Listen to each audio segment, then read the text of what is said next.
Hello दोस्तों, स्वागत है हमारे नए वीडियो में। आज की वीडियो में हम लोग एक रोमांटिक ड्रामा मूवी को एक्सप्लेन करने वाले हैं। इस मूवी का नाम है लेडी चैटरलीज लवर। इस मूवी के कहानी में हम लोग एक औरत को देखेंगे जिसका पति एक वार में घायल हो जाता है। इसके बाद वो अपनी वाइफ के सेक्सुअल डिजायर को पूरा नहीं कर पाता है। इधर वो लेडी अपने नौकर से अपनी शारीरिक इच्छाएं पूरी करती है। ये मूवी काफी इंटरेस्टिंग है, तो चलिए इस मूवी को शुरू करते हैं। कहानी की शुरुआत में हम लोग कुछ लोगों को देखते हैं जो कि एक खदान में काम कर रहे थे। तभी यहाँ पर एक जोरदार धमाका होता है। उसी वक्त हम लोग एक ओलिवर नाम के आदमी को बाहर देखते हैं जो कि खदान में फंसे हुए लोगों की मदद करने के लिए दौड़ता है और वो उन्हें बाहर निकालता है। लेकिन इनमें से एक आदमी की मौत हो जाती है। इसकी डेड बॉडी को घर पहुंचाया जाता है। यहाँ इसकी वाइफ उसकी बॉडी को देखकर बहुत रोती है। वहीं दूसरी ओर हम लोग शहर में एक पार्टी होते हुए देखते हैं। यहाँ पर हम लोग कोनी नाम की एक ब्यूटीफुल लड़की को देखते हैं। तभी उसके पास एक आदमी आता है जिसका नाम क्लिफर्ड था, जो कि काफी अमीर होता है। ये लोग आपस में बातें करते हैं। बातें करते हुए ये लोग आपस में एक दूसरे से इम्प्रेस हो जाते हैं।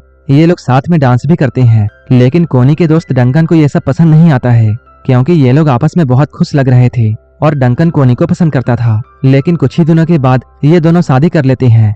शादी करते हुए ये लोग वादा करते हैं कि ये लोग हमेशा एक दूसरे के लिए वफादार रहेंगे और कभी भी एक दूसरे का साथ नहीं छोड़ेंगे। ये लोग शादी के बाद बहुत खुश थे। क्लिफर्ड एक आर्मी ऑफिसर होता है, इसलिए उसे अगले ही दिन जंग के लिए जाना पड़ता है। लेकिन जंग के दौरान क्लिफर्ड बुरे तरीके से घायल हो जाता है। इसके बाद उसे वापस घर भेज दिया जाता है। आज क्लिफर्ड आने वाला है और सारे लोग उसके आने को लेकर बहुत खुश हैं। कोनी और इस घर के सारे नौकर क्लिफर्ड का वेलकम करने के लिए दरवाजे पर खड़े हैं। क्लिफर्ड को देखकर कोनी बहुत खुश थी।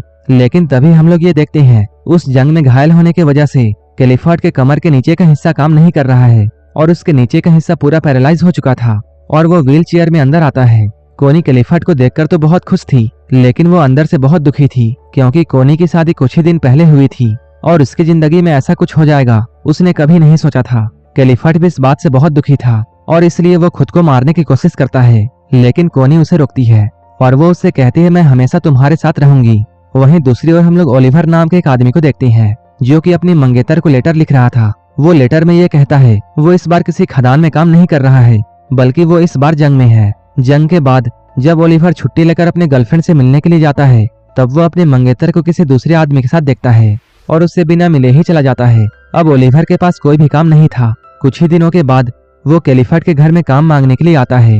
जब क्लिफर्ड उसके बारे में पूछ रहा होता है, तब ओलिवर उसे बताता है वो इससे पहले एक जंग में था। बातें करते हुए क्लिफर्ड को यह पता चलता है कि ओलिवर उसी जंग में था जिसमें क्लिफर्ड घायल हुआ था और ओलिवर उसी के अंडर में काम कर रहा था। क्लिफर्ड इस बात से बहुत इम्प्रेस होता है और वो ओलिवर को एक जॉब देता है। क्लिफर्ड उससे कहता है, मेरा जंगल में कॉटेज है, वहाँ तुम्हें मेरे पक्षियों का ख्याल रखना होगा। अपाहिज होने की वजह से क्लिफर्ड अपने लिए एक गाड़ी खरीदता है। जब वो इस गाड़ी में बैठकर घूमता है तब वो बहुत खुश होता है। उसे ऐसा लगता है जैसे उसके पैर वापस आ गए हैं। इसके बाद वो कोनी को लेकर ओलिवर से मिलने के लिए जाता है। ओलिवर अभी जंगल में बने हुए कॉटेज में रहता था और क्लिफर्ड के पक्षियों का ख्याल रखता था। यहाँ पर पहली बार कोनी ओलिवर को देखती है।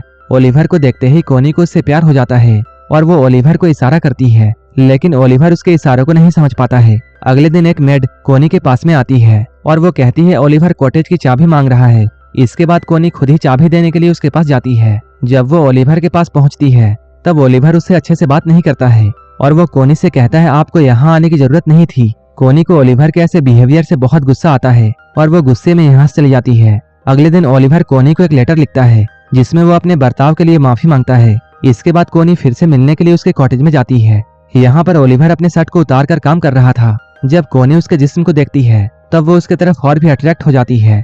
ओलिवर को देखकर कोनी खुद पर कंट्रोल नहीं कर पा रही थी और उसके तन बदन में आग लग जाती है। इसके बाद वो ओलिवर के पास जाने की सोचती है, लेकिन तभी ओलिवर भी उसे देख लेता है और वो अपना शर्ट वापस पहन लेता है, क्योंकि कोनी उसके बॉस की वाइफ थी और वो उसकी बहुत इज्जत करता था। कोनी को ये जगह बहुत पसंद आती है और वो ओलिवर से कहती है मैं यहाँ रोज पेंटिंग करने के लिए आऊंगी। तब ओलिवर कोनी से ये कहता है मैं आपके लिए इस जगह को साफ कर दूंगा और मैं किसी दूसरी जगह पर चला जाऊंगा।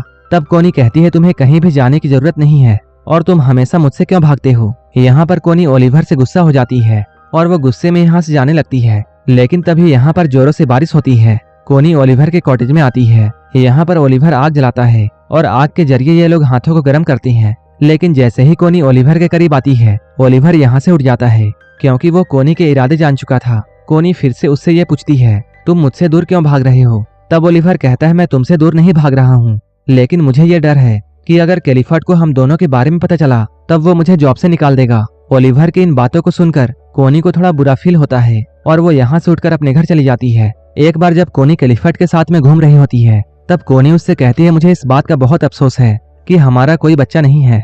कैलिफर्ड उससे कहता है, मैं अपने शरीर को ठीक करने की बहुत कोशिश कर रहा हूँ।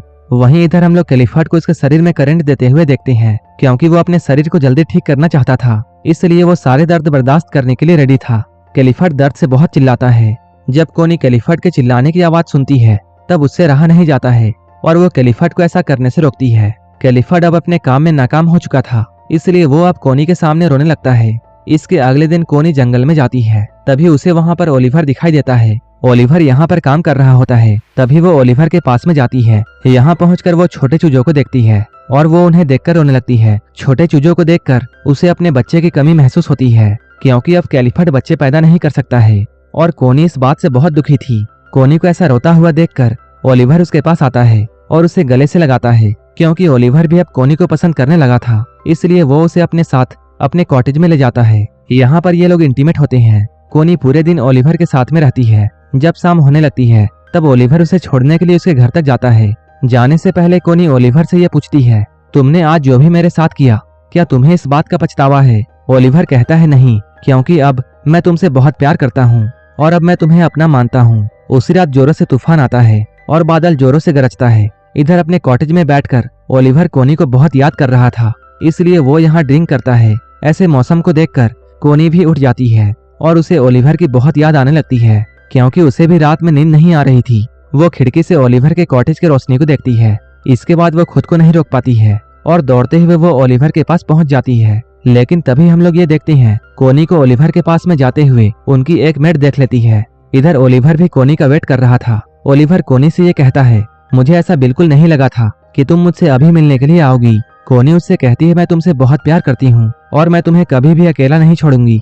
इसके बाद ये लोग फिर से इंटीमेट होते हैं। एक दिन कैलिफर्ड के घर में पार्टी होती है। यहाँ कोनी का दोस्त डंकन भी आया होता है।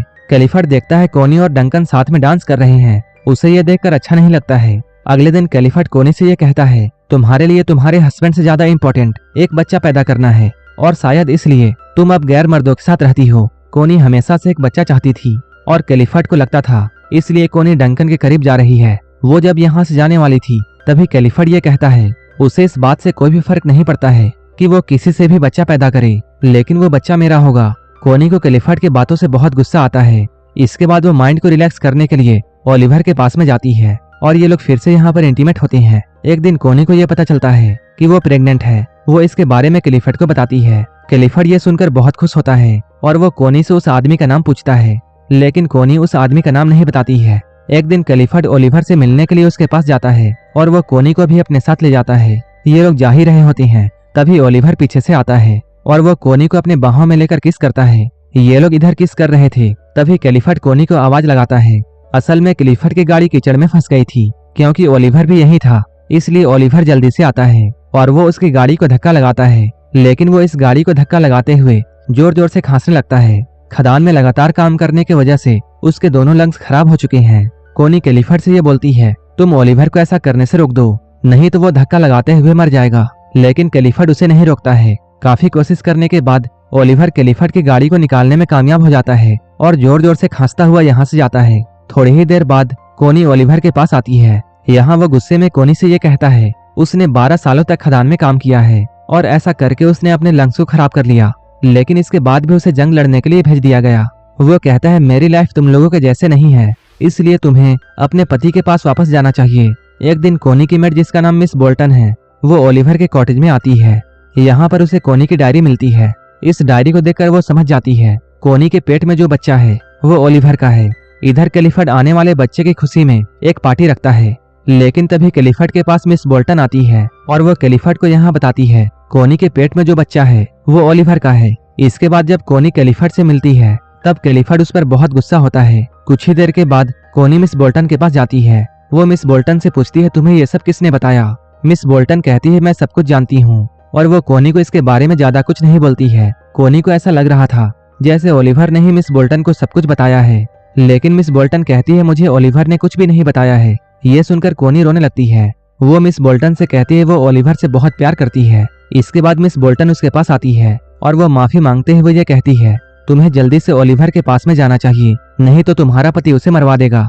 ये सुनकर कोनी भागते हुए ओलिवर के पास जाती है, लेकिन वो देखती है यहाँ कोई नहीं है। ये देखकर कोनी बहुत रोती है, लेकिन तभी यहाँ पर ओलिवर आता है। उसे देखते ही कोनी उसे गले से लगाती है। इसके बाद हम लोग देखते हैं कोनी कैलिफर्ड के घर में आती है। यहाँ पर वह कैलिफर्ड से डिवोर्स मांगती है, लेकिन कैलिफर्ड उसे मना कर देता है और वो उसे ओलिवर को बुलाने के लिए कहता है। इसके बाद ओलिवर यहाँ आता है।